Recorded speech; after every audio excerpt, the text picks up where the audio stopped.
I want you to know that we are live right now. Oh. We this movie. I just want everyone to know before I hit the intro. I love you, Greg, but you cannot judge me for any movies that I pick from here on out. This movie is fucking ridiculous. Be good.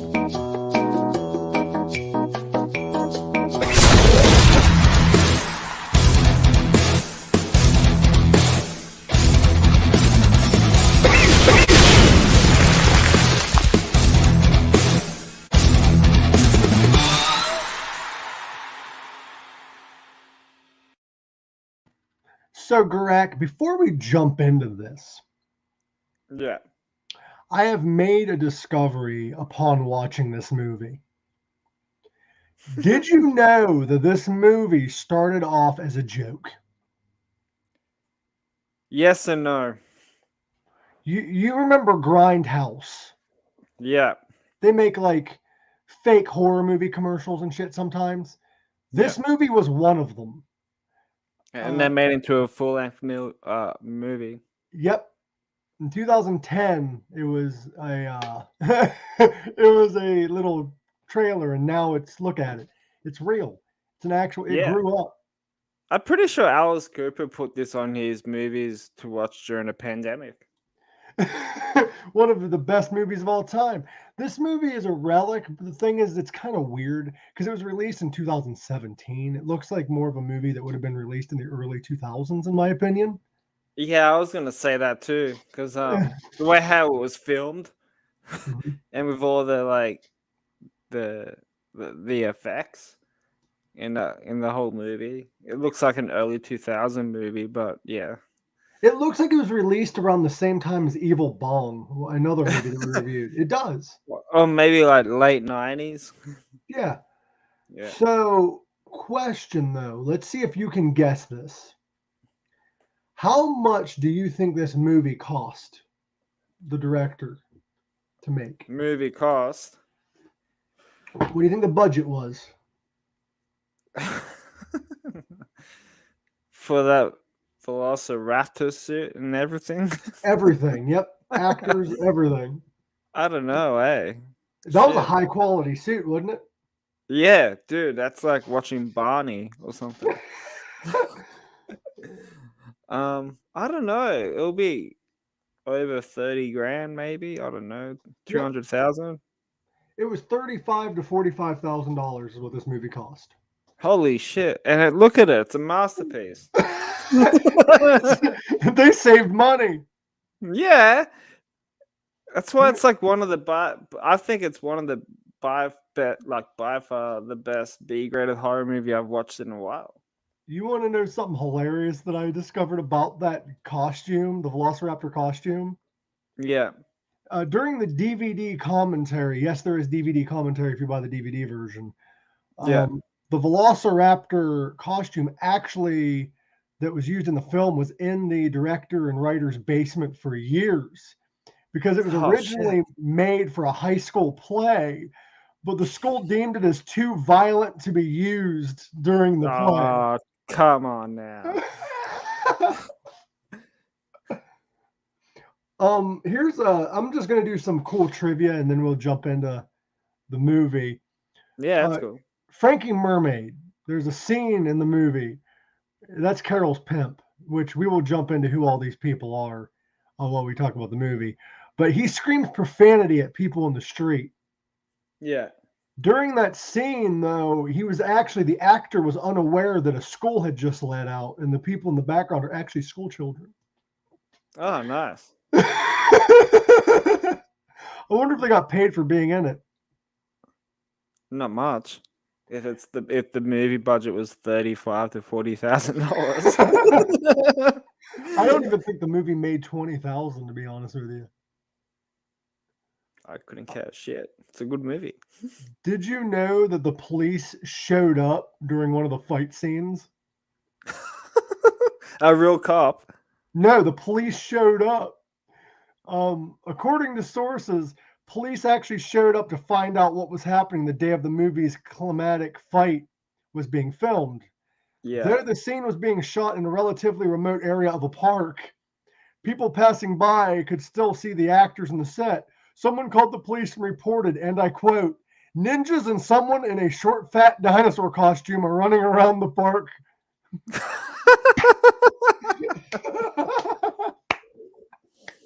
That's funny. They're wreaking I like havoc. that.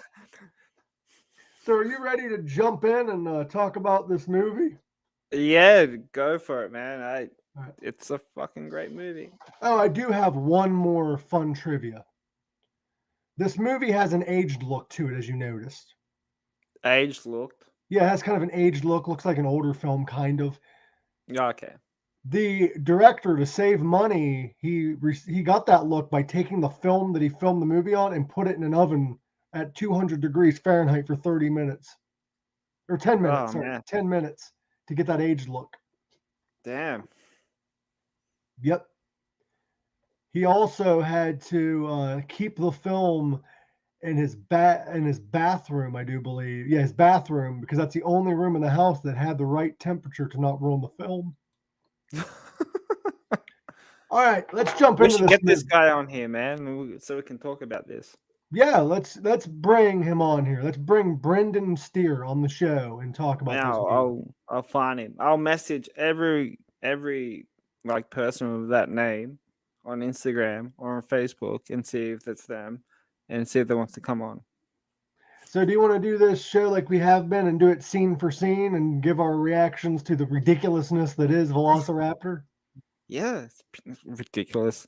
Dude, it's pure genius. It is, but it's fucking hilarious. Yeah.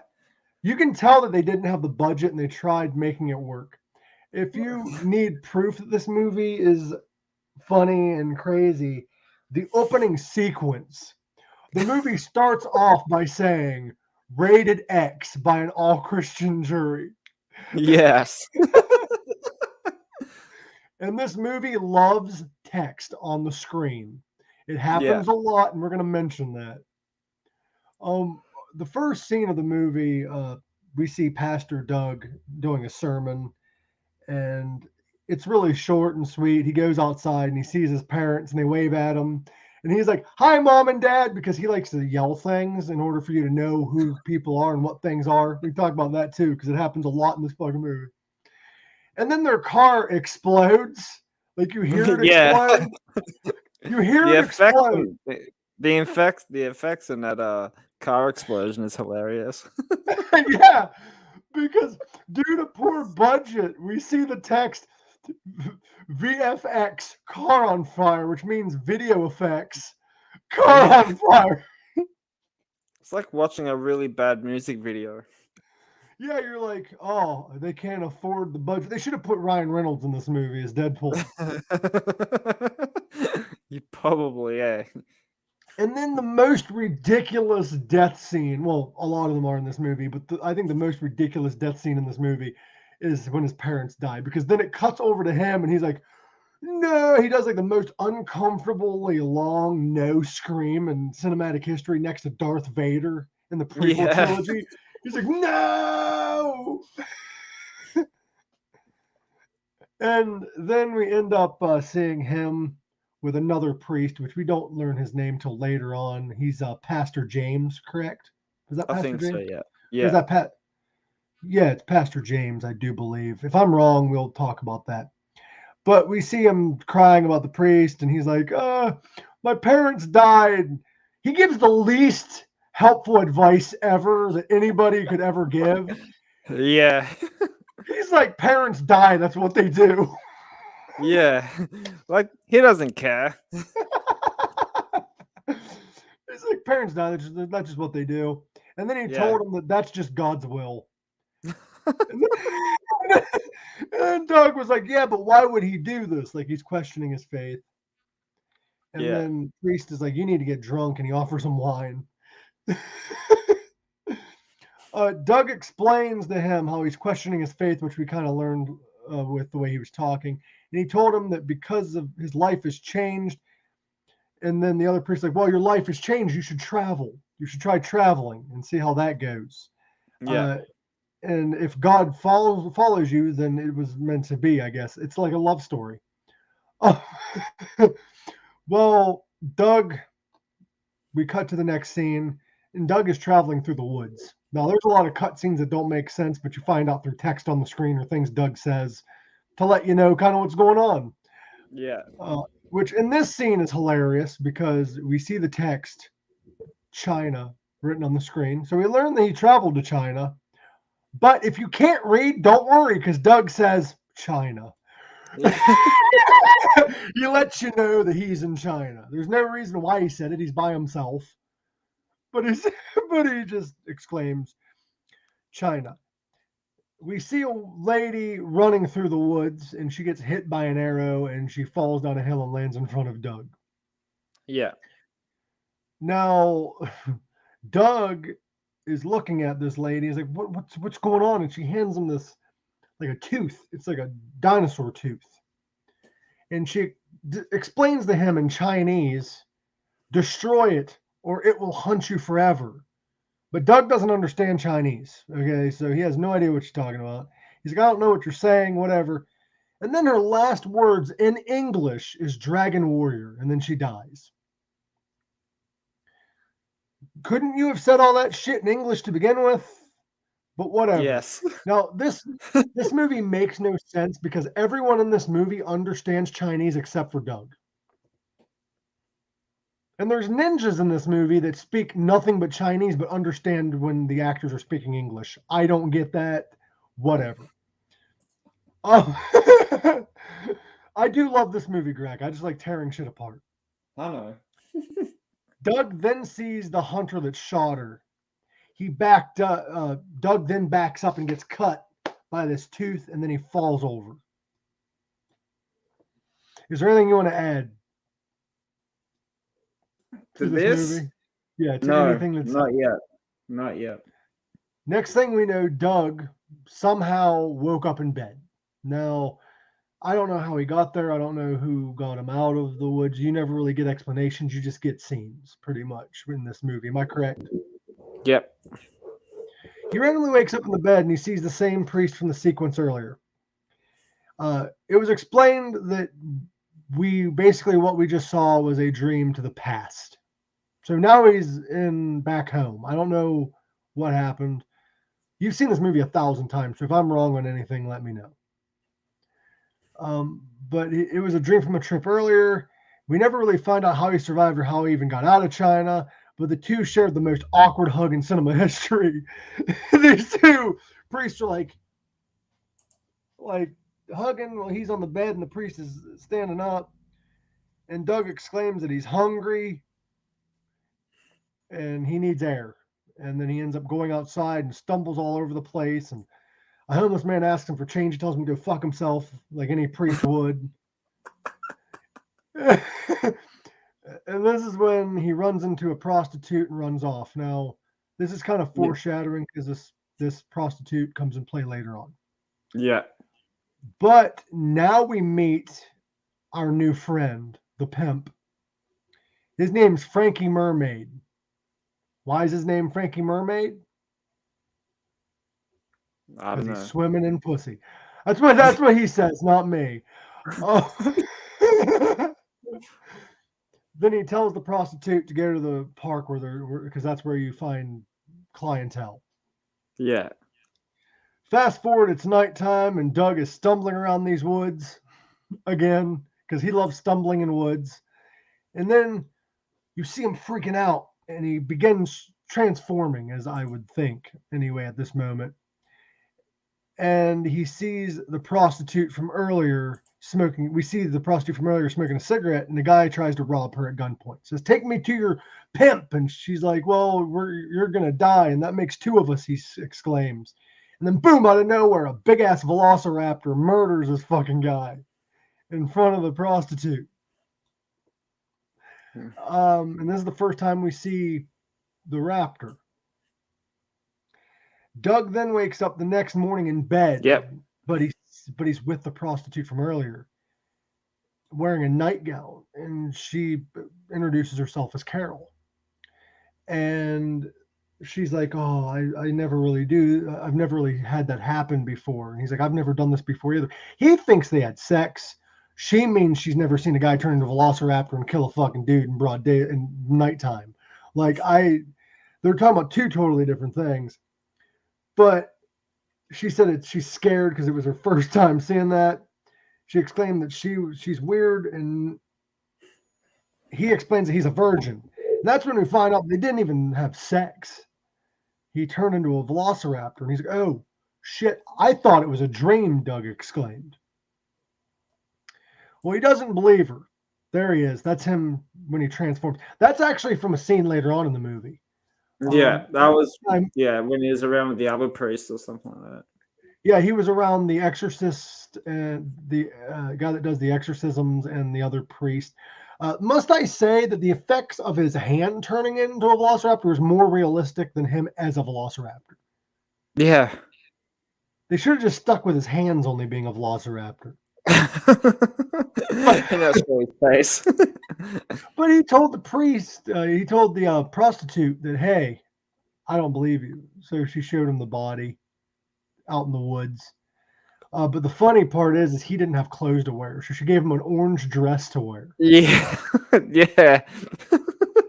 So him and her's walking through the woods, sees this dead body. He's wearing this little orange dress. And he's like, oh my God. And the prostitute's like, yeah, you can kill bad guys. You can be like a fucking Power Ranger and turn into a raptor and kill bad guys. Yeah. And this dude's like, that's bad. That's a sin. I don't want to do that. Killing people's bad. And then he runs off in his little dress. He skimps away in his little dress.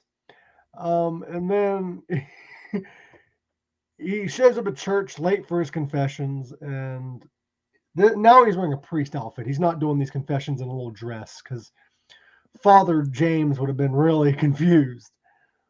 But he shows up, and this guy's sitting in there and telling him his confession, and lo and behold, it's Frankie Mermaid. He lights up a cigarette in the confession booth, and the priest tells him not to. And he says, fuck you, I do what I want. I'm Frankie Mermaid. So he's smoking in the confession booth, and he's telling a story about how he threw a baby in the river because fuck that baby. He said it, not me. Yeah. He said, I threw a baby in the river. He says he likes murdering people, killing prostitutes and selling them. And then the priest is like, when was the last time you killed? And he's like, about 2 months ago. There was an old couple outside of this church. Frankie Mermaid. It's a small world after all. Frankie Mermaid fucking killed this priest's parents. Mm-hmm. Now we learn you don't like this guy. You don't like Father Doug when you're angry. When he's angry, things happen when he's angry. His hands turn into a velociraptor. He grabs the fucking pimp and slits his throat. In the most realistic way. Yes, the most realistic way. Is this your favorite scene of the movie so far? Have we reached it yet? Nah, I'll let you know which one's my favorite scene, dude. Okay. No, he skimps on back to the prostitute's house to get answers about Frankie Mermaid because as he was choking him, he was trying to get answers out of him, and Frankie says, Frankie, don't tell. So he kills Frankie. He goes to the prostitute's house, who I guess is a snitch, because she offered to help, and he agreed to start killing people because he finds out that Frankie Mermaid was her pimp, and he's getting answers from her. Now, we see a sequence of him preaching and her and him hanging out, and this is really a weird scene because, like, it's kind of like a rock song's kind of playing, and it's him showing her the little raptor tooth and all that shit and all that. Like, it's a lot of crazy shit going on. And then we start seeing the love happen between the crime-fighting raptor priest and the prostitute. Former prostitute. Oh, yeah. X. Now we see ninjas wondering why there's issues with money coming up missing, or not even coming in. And they are starting to question this theory of the Dragon Warrior. Now, this part is what don't make sense to me, because one of them speaking English, the other one speaking Chinese, and they both understand each other. Yeah. Hi, Royce. Thanks for joining. I hope you enjoy this episode, bro, and I hope everyone that's listening enjoys this episode. We're talking about Have to velociraptor. watch this movie, Royce. You got to watch the movie. It is free on Tubi TV. Yes, and it's horror movie of the year. It was horror movie of the year. No, I just made that up. Oh, okay. No, they two ninjas are talking about the drug trade. And then they said that once they kill this dragon warrior, they will be unstoppable. And then, much like the no at the beginning of the movie, they have the most awkward, weird, most drawn out evil laugh in cinematic history. Like, this is the laugh that Dr. Evil made fun of. Like, this is like, it's that Dr. Evil laugh. Now we cut to our old friend Father Stewart, who sees Doug outside hanging out with the former prostitute and starts adding two and two together. Then we see Doug reading about dinosaurs, and Father Stewart walks into his room. And much like a little kid reading a pornographic magazine, Doug freaks the fuck out and hides it behind the Bible, which is hilarious because the book is like huge compared to the Bible. But Father Stewart doesn't catch on. Smart. You ever do that when you had an old Playboy? You hide it in like a Sears catalog or whatever you guys have, like some kind of catalog. Ever do that? Yeah, or you can just stash it underneath your pillow. Yeah. Now, Doug was reading about dinosaurs, and then Father Stewart, as I exclaimed, came in. He exclaims that he is worried about Doug's chronic absence and chronic masturbation to dinosaurs. No, he's worried about his chronic absence, and he asks him what is going on, why he has been absent ever since that girl started showing up. And then Doug tells him that he's just been different, very different. Father Stewart doesn't seem to understand. He explains to Father Stewart what has been going on. He's been turning into a dinosaur. And Father Stewart's like, you need an exorcism. And he freaks out. And he says he needs to rid him of this demon in Carol. And he's like, what is her profession? And he refuses to tell him what her profession is. Father Stewart said, I don't give a fuck. He doesn't say it like that. But he's like, I don't care what her profession is. And then he says that he wonders. Sorry, I'm thinking way ahead. Father Stewart then locks Doug into this room. Like fucking Rapunzel. Fucking locks him in this room. And he's like, I wonder what my parents would think. You're laughing because this sequence is fucking ridiculous too. Now, this is when the movie starts getting weird a little bit. Am I right? Mm-hmm. That's when it starts getting weird. We cut to a sequence of the past or whatever, him thinking, and it's his parents sitting at a table laughing, and then him laughing. Nobody can stop laughing. Who knows why? And then they're like, oh, we're so proud of you, Doug. Yeah, we're proud. Yeah, we're so proud of you. Like, no real conversation is going on at this moment. The parents are like, oh, we're proud. You're going to Bible college and you're becoming a priest. We're proud of you. And then we cut to his father and him in a car, and his father's like, oh, you're our only son, and we're proud of you, of your life's decisions, and blah, blah, blah, blah. We're going to pick you up after priest college. And then we go back to reality. And Doug starts taking off his cross necklace, and we see his love interest outside smoking and pacing. I'm not sure why we see that, because then it just cuts to him and Father Jones in some undisclosed location where they want to fight off the evil that is within him. We are introduced to the exorcist, Father Jones, who isn't really a father at all. He exclaimed, I'm not a father. There is no fathers here. His practices are all suspect, which makes us kind of nervous because he's a suspect and he's very sus. Doug explains to the exorcist what is going on. And then we see Stewart, who reminisces on how he hasn't been there. He hasn't been in that building since the war and hasn't talked to him since the war. And now we get a flashback of the fucking war that Stewart was in. Yeah. And this is when the Black Sabbath shit like is written on the wall, if you pay close attention.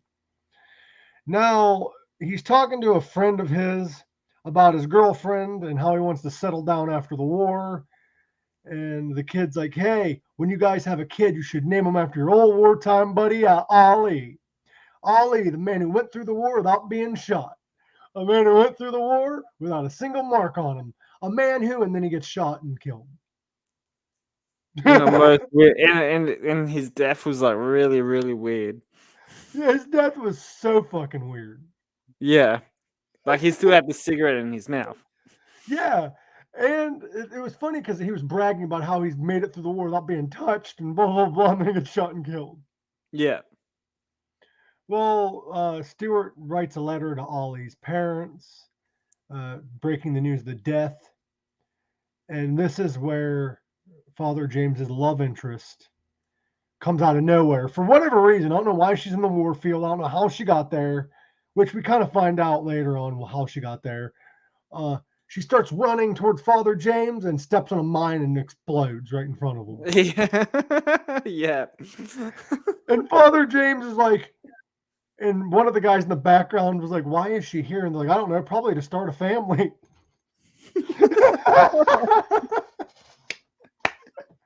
Like, this movie as a horror movie sucks, but as a movie as a whole, it's gold. Yeah. This kind of reminds me of, remember Kung Pao?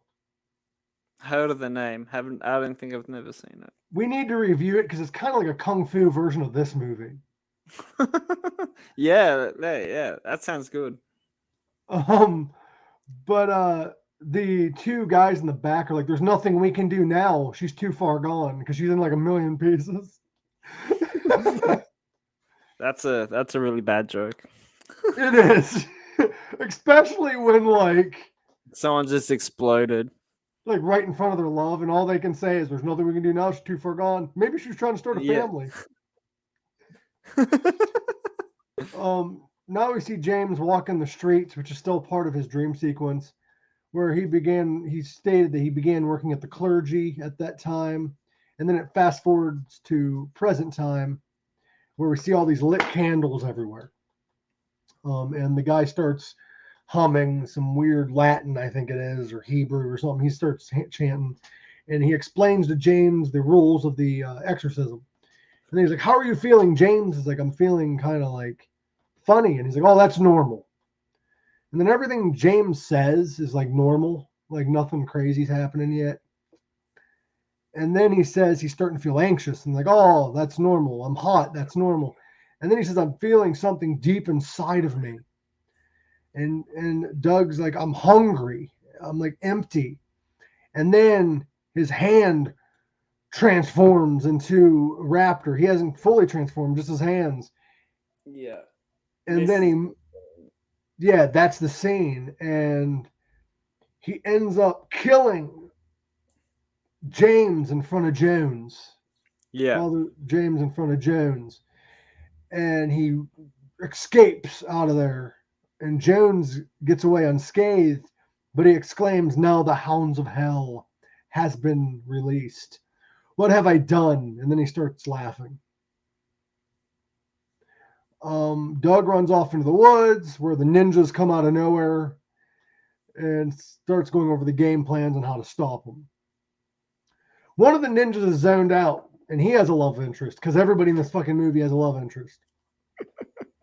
So he's not paying attention to any of the plans, which kind of screws them in the long run. Because when they run at him, he's now a full-blown Raptor at this time. When they run at him, they're all murdered by him, presumably. We don't really see much death. We just see him go crazy.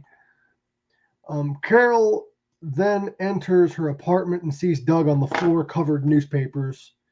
And confused as to what happened, he exclaims that he thinks what he thinks happened, because every time he murders, it's like a dream to him. So he says that he thinks he murdered a bunch of people, a bunch of ninjas, like a normal Tuesday. And Carol's like, "You're all right. You're okay." Blah blah blah blah blah. They start kissing. She's like, "There's no monsters in this room," and so he ends up having sex with this prostitute in what is probably the strangest sex scenes in cinema history. The sequence, that was good. It was good, but in this sequence, there's no nudity. Yeah, no. But there are clips of the two hanging out, them kissing. There's pictures of his cuts for some reason. Ninjas sitting in Indian style. There's him just killing people, and then it just cuts to the scene of them cuddling in bed. Yeah. Congratulations, Doug. You lost your virginity to your crime-fighting former prostitute partner. I am so proud of you. Yeah. So they're cuddling in bed, and these three ninjas jump through the window and start fighting them. Yes. This scene was actually pretty good. It was 2-on-3. And Yeah. they whooped some ass. Yeah. In his underwear and in her, brown undies as well. Yeah, bra and panties. Like full That's on. Just amazing. They started making out afterwards. After being three ninjas in their bedroom, 2-on-3 style. A typical Tuesday. I would say a typical Monday. Now, he asks one of the ninjas why they're there, because they all are still alive. Well, one of them is still alive, at least. And he says, "Remember your faith." We then see Father James waking up. He's alive. He didn't die. He has an eye patch on. So that bloody shit from the scene before was probably him getting his eye ripped out. He's in a hut with some strange man. He's confused about why he is there. And this strange man is like, "Want tea? Could I fancy you for some tea?"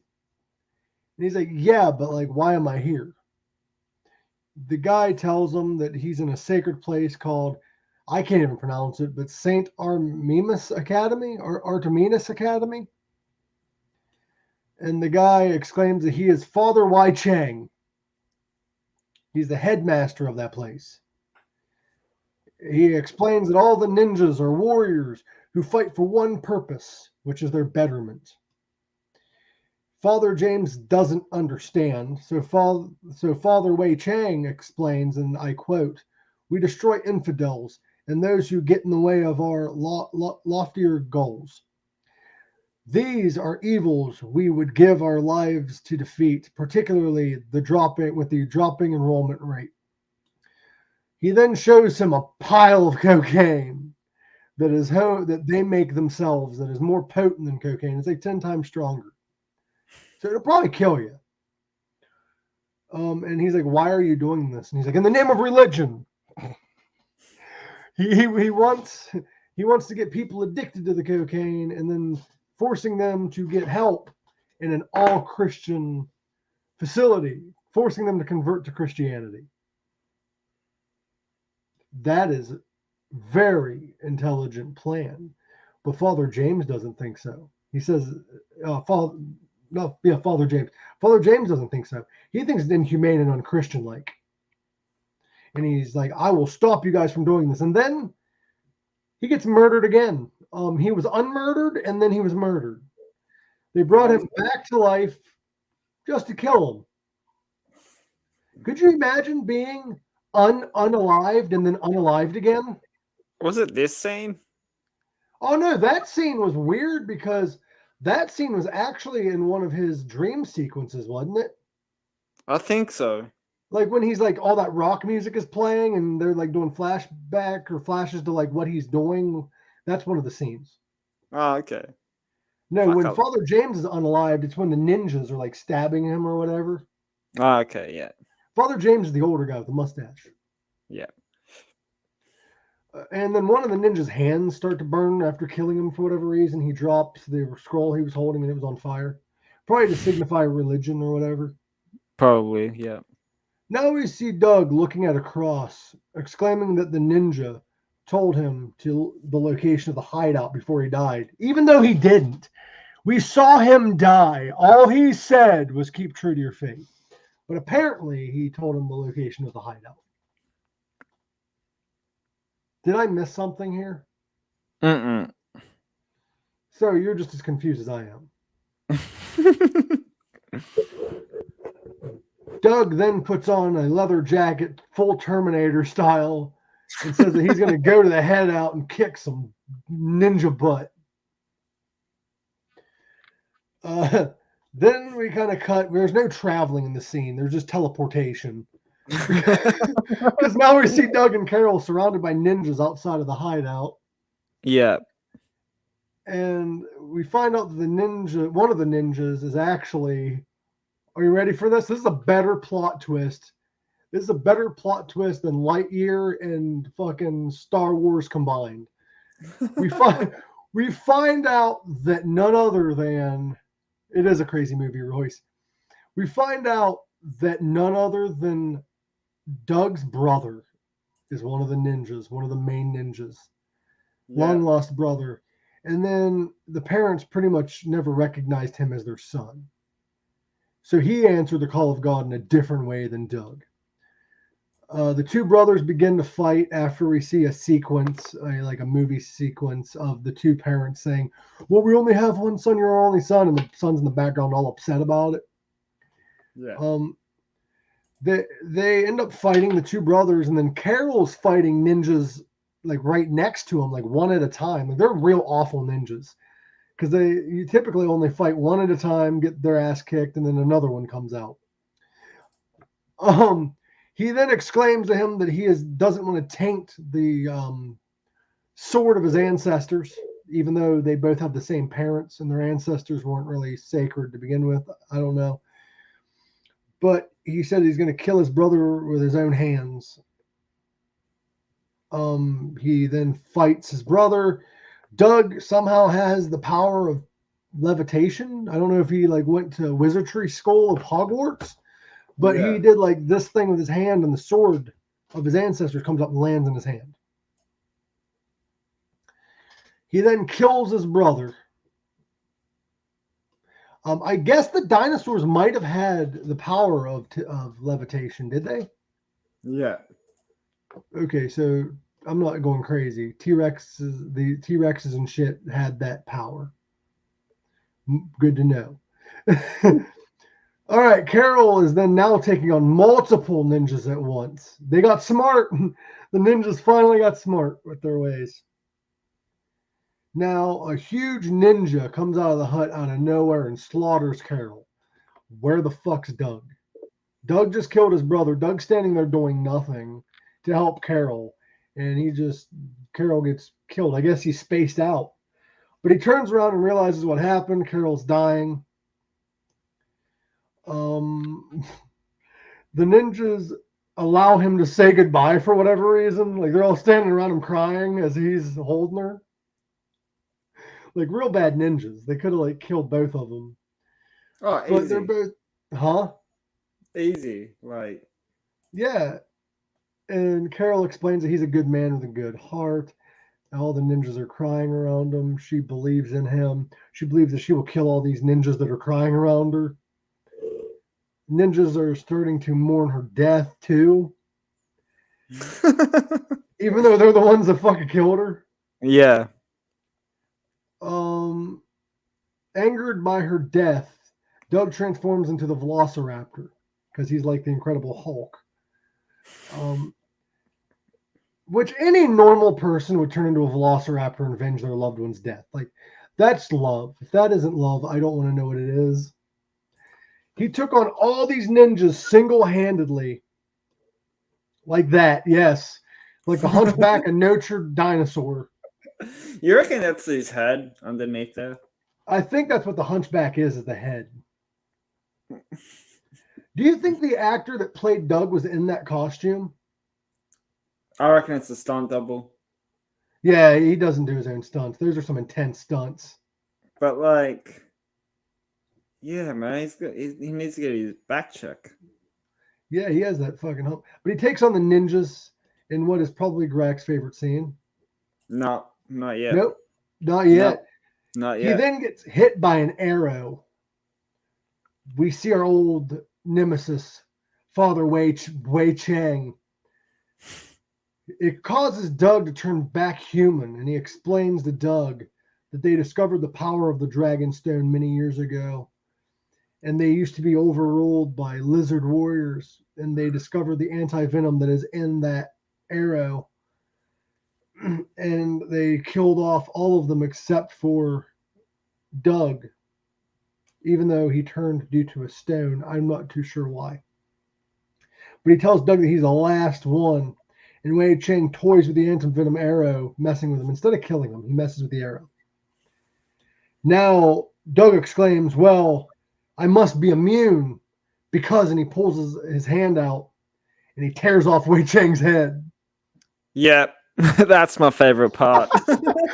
Now, the head. The reason why I say it's my favorite part, though, is probably when he rips the head. It's just a mannequin. That's what I was gonna say. It's the fucking. Yeah. It's not even. They didn't even have a realistic head made or a mask on it. It was just a mannequin head with a fake mustache. Yeah. Like, it's hilarious. Yeah. Like, they didn't really take this movie too seriously. I think that what they did, I think they had a great idea. Like, if they had the budget, it could have been a legit horror movie. But I think the thing was, they're like, well, we don't have the budget, so we might as well make it as ridiculous as possible and as fun as possible. And they did. They succeeded. Yeah, I think so too. Like, the first time when I watched it, I was like, what the fuck's this? Now, we do see wording pop up on the yellow lettering pop up on the screen, which happens a lot towards the end of the movie. It happened at the beginning of the movie. It didn't really happen much in the middle. It's going to happen a lot coming up. Only through the elimination of violence will we finally be able to achieve world peace, stated by Gandhi, which is written on the screen. Which is weird. I forgot he's got a fucking head torn off. Yeah. All right, now Doug drops his head and exclaims, "Oh, Carol." We now cut to him in the hospital. Why is Doug in the hospital? Because, not much like Father James, people don't die in this movie and stay dead very long. Carol, he's greeted by a doctor who exclaims that Carol will be okay. She will survive, and she's going to make a full recovery. She's ready to go right now, actually. Like, she's going to make a full recovery now. Okay. It was a quick recovery. He goes back to see Carol, and she tells him that she's doing fine.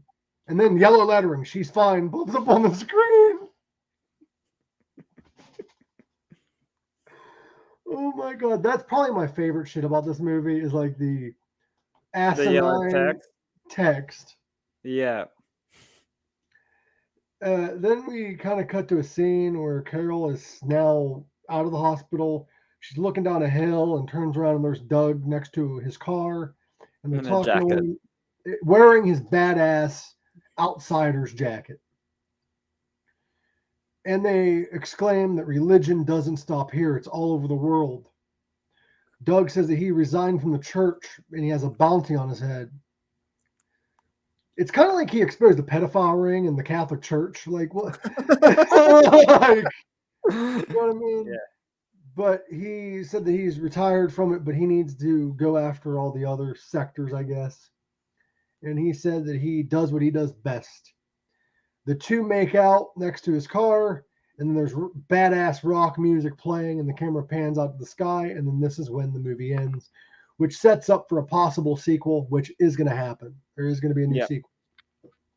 And it's fun to note that a movie production studio did pick this movie up. You reckon it would be like, it would be much more better quality when I do this compared to this one? You reckon? Like, it depends with all the effects and all that shit, and with the money and how much they're going to spend it. I'm hoping that it is, but from my understanding, it's not a huge studio that bought it. Yeah. I'm trying to find what studio bought it.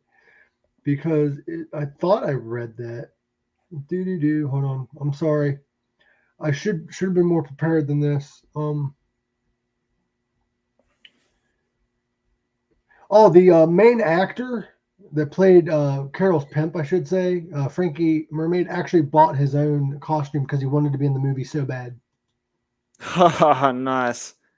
Like That's cool. He really wanted to be in the movie. I would too. Let me see if I could find the sequel. Oh, it was the sequel announcement. That's what it was. Let me see here. It was on IMDb. I know that much. There it is.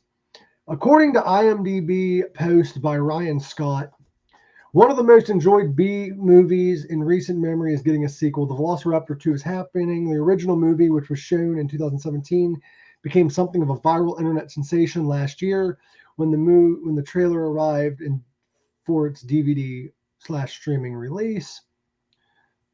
The idea of a pastor turning into a dinosaur is simply too much for people to resist. Little known is about the project as of now, but Brandon Steer took to Twitter to share a video of himself printing the script for VelociPastor 2, so he is still part of it. I must have been mistaken. He must not have sold it. I must have been reading a different movie. Oh, okay. But I think it might be that he's working with a production company, like a B production. Hey, I hope it's Full Moon Features, the people that did Evil Bong. But what did you think of the movie? What are your favorite scenes? I know the mannequin head was your favorite of all time. I thought the movie was funny as shit when I watched it for the first time. My best friend, because he knows I like these type of movies, and if there's shit, I'll still watch it. He sent me, he tagged me in this, and he goes, "Oh, I found a movie that you might like," and it was VelociPastor, and I'm like, dude, I'm so in for that. I'll definitely watch it. And I tried finding it on like Google and shit, and it wasn't up on there. And then just came across it on YouTube. And, hey, loved most of the B-rated horror movies we are going to be reviewing, most of them are actually on Tubi.tv.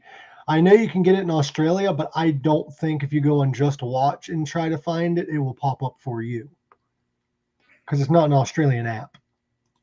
Just Watch. No, it's Tubi.tv. Oh yeah, I've got that. This movie's on it. Oh, it's not on the Australian one. Oh, it's not? Okay. No. See, before we pick movies, we should make sure we have ways to watch it. Yeah. Oh, the only way I found out was through YouTube. Somebody uploaded it on YouTube. Now, do you want to make a guess on what percent it is on Rotten Tomatoes? 52. 56. It's pretty decent. It's 56% on the tomato meter. Now, for those that don't know about Rotten Tomatoes, it's a way that a lot of people that watch movies and TV see how movies are doing because Rotten Tomatoes is extremely picky. That is the IMDb one. IMDb, it's 4 stars out of 5. Yeah. It's a 5.6. This is the reviews, or not the rating. So it's pretty good. It has a 71% audience score on Rotten Tomatoes, and that's 250 plus ratings. That's pretty good. Now, for what it is, though, you have to look at it for what it is. Don't look at it as a horror movie. You got to do what you did with Evil Bong. It's a comedy horror. It's meant to be crazy and over the top. It's definitely a comedy horror. It reminds me of a bit of like watching a Marvel superhero movie. That's what I was going to say. It's like a superhero movie. Yeah. But in a cheap-ass way. Yeah, the VelociPastor and his prostitute crime-fighting sidekick. Yeah, like, he's a Hulk and I don't know, who's the Hulk's sidekick? She-Hulk, but she's not a prostitute. The she-hooker or something. Who do you think would win in a fight? The VelociPastor. Yeah, I was going to ask you that one. He would win in the fight. because that would be interesting. Because like they're both human, and when they both get angry, they turn into the monsters. You know what I Yeah. mean? Who do you think would win in a fight? I got a question though. They never mentioned this in the movie. They might in the sequel. When Hulk, it's mentioned in the comic book, if Hulk gets more angry, like when he's just angry, he turns into the Hulk. But when he's like fuming mad, he gets bigger. Yeah. Like there's a way for him to become bigger. I wonder if the Velociraptor becomes like a T-Rex if he's extremely angry. That'd be cool. But who would win? The Incredible Hulk Oh. or Velociraptor? Well, I would Not like to see. I would like to see them do a tag team match together though. well, if we're gonna be like realistic, let's not do movie quality VelociPastor. Let's do the concept of somebody gets angry, becomes a Velociraptor. Yeah. Now, I'm gonna get kind of technical here. Velociraptors are not what we depict in movies, by the way. Not like Jurassic Park or whatever. They're not that big, actually. Velociraptors, according to archaeologists, are actually the size of chickens. And that's small. So or I think a rooster would be more realistic thing. Don't listen to me. I'm a fucking idiot. I don't know. I'm just going based on what I've read. But I think they're the size of about a rooster. So the Incredible Hulk versus that, I think he would have stepped on the guy. Who The Hulk. VelociPastor. The Hulk. Yeah. Yeah. I But reckon VelociPastor will get like a couple of good hits in. yeah. But the thing is, though, is if we go based on the Velociraptor in the movie, that size, then yeah, there's kind of a chance. Because if you do the Incredible Hulk from like Lou Ferrigno days Yeah. versus the VelociPastor in this movie, it would be a great fight. Because I would love to see a muscle-bound guy painted green fighting some dude in a fucking dinosaur costume. Who would win in the fight? VelociPastor or Godzilla? Godzilla, he's much bigger. But then he's got the fire breathing too. Yeah, but who'd win in a fight? Barney? Barney. But no, let's have like a triple threat. Barney versus VelociPastor versus one of the Teletubbies. But let's, theoretically speaking, let's state that the Velociraptor in this movie. Now, the reason why they use the word Velociraptor all the time is because it's more easier to say, because the real name would not be easy to say for this movie. You want to know what the real name is? What was it? Well, according to sources, the actual Velociraptor in the movie is a genus of Dramosaturid triaropod. So I don't want to like try to pronounce that and add priest at the end of it or pastor. Yeah. But yeah, I would reckon if we had the Incredible Hulk of Lou Ferrigno days, That'd be cool. that'd be a fair fight. Yeah. Somebody call Lou Ferrigno for the Hulk versus VelociPastor VelociPastor. Yeah. fucking crossover. Yeah, that'd be cool. Is he Are still you- around? Lou Ferrigno? Yeah. Last I heard. His son's around, so his son could play it. Lou Ferrigno's still around. Ah, shit. He it has a birthday coming up. He's turning 71. Ooh. He's not as old as I thought he was. So what do you rank this movie on the scale of 1 to 5 pink socks? 1 to 5? Yeah, 1 to 5. 4.5. 4.5 pink socks? Mm-hmm. I give it about a 4.5 because as a horror movie, it's a low score. As a comedy movie, it's a medium score. But as a horror comedy, I rank it pretty high. Yeah. The storyline, it's a bit out there, Yes, but sir. it's still fun to watch. It's still fun. There's a few laughs. with the movies and a lot of what the fuck's going on here and all that shit. But I would highly recommend it to anybody. If you like comedy and you like campy, cheesy films, this is the one. Yeah, there's no CGI. There's none of that. It's all real. Yeah, that's honestly, I wish more horror movies on a real note, more realistic, of course, but they would use animatronics more often. Like Child's Play. Yeah, like Child's Play. Yeah, that'd be cool. Are you ready for us to announce what we're doing next week? Yeah, go for it. Okay, we got a few things coming up next week, guys. Let's announce some guests and then Pink Sock Reacts. Next week, live on the show, we have Bourbon House. Woo! They were supposed to be on the show earlier, but we got our dates and times mixed up. So hopefully we got it straight this time. We also have Silent Theory coming onto the show on September 26th, which is 2 weeks from now. And now is the moment of truth. What are we doing for Pink Sock Reacts? I can't get the photo to work, unfortunately, because for some reason it wants to save. I was more thinking of doing a Jackie Chan movie.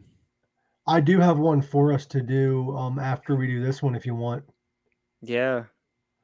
You want me to just say what one that I'm thinking of? Go for it. Ever watch the movie Gorgeous? No. It's a great movie. You should watch it. It's actually a Jackie Chan movie. It's a love story. It's about him who's a fighter. He ends up getting into an actual fist fight with another guy, and I forget the full story. It's been years since I've seen it, but it was one of my favorite Jackie Chan movies growing up. Oh, The Foreigner is actually pretty good too. It's a Jackie Chan movie. It's about his daughter dies like in a bombing. Mm-hmm. Yeah, and he just goes hunting and looking for people, looking for these guys that murdered his daughter and shit. Damn, I need to watch more Jackie Chan because I love Jackie Chan, but I haven't watched a whole lot of his work. Love the Rush Hour movies though. The Rush Hour movies. Did you want to review one of the more recent Steven Seagal movies just to shit on it? All right, yeah. Let's do Under Siege 2. Let's just talk about it some more before we pick one. Yeah. But do we agree on what next week's going to be about? What the movie is? We probably won't announce it now. We'll wait for a couple of days later until I find a movie that we can do. But we could do a Steven Seagal one if you want. Well, I was thinking Zombievers. Yeah, that we can do that one too. Fuck it, let's do that. Let's do Zombie Beavers next week. That's the one I had prepared. Like they the will freaking photo. They will damn you to hell. He looks like he's going to eat her beaver. Yep. But guys, that was Pink Sock Reacts. You got anything you want to promote, Gorak? No, not really. Just follow us. Follow us. Share us. Be nice. Share. Tell your mom. Tell your dad. Tell your ex-girlfriends, ex-husband. Share us everywhere. Annoy the fuck out of people. I don't care. Hit that subscribe button. Hit that like button. Hit that follow button. Hit the notification button. Tell your haters to follow us. I don't know. Share us on Reddit. I don't care what you share us on. Share us on freaking Pornhub. Whatever you want to do. If you guys want Pink Sock merchandise, which I am working on, the only reason the shop isn't live is because we need you guys to share the fuck out of this show in order to get our subscribers to where we need it to be in order to get the merch shop going. I am going to order some of the merch to show it off on the show. Nice. But yeah, guys, please share the fuck out of it because we rely, we do our own promoting, but we rely on word of mouth and we rely on you guys as well. So please share the hell out of this. Yeah, and if you don't, this guy will come after you, and then he will do this to you, and then he'll do this to you. So, yeah. That last guy, go back. Which one? This one? That looks like Shaggy from Scooby-Doo. Yeah, it does, huh? You reckon But if they ever make another live action Scooby Doo movie, he should be in there? he should. But guys, That's that a was cool Pink Sock Reacts. I love you guys. Thank you, Gorak, for being part of this each and every week. Are you going to be part of the upcoming pre-recorded episodes? Should be all right. What days are that? We're doing one Saturday. We're doing the live one Monday. We're doing one Tuesday. Like, we got a lot coming up. All right, cool. Yeah, I should be able to make them. All right. All right. Love you guys. Don't forget to subscribe. Don't forget to like, follow, share, and fucking share. Follow me on TikTok, Instagram, everything. Follow Gorak on everything. Gorak_1985. Yeah, motherfuckers. Love y'all. Live long. Rock hard.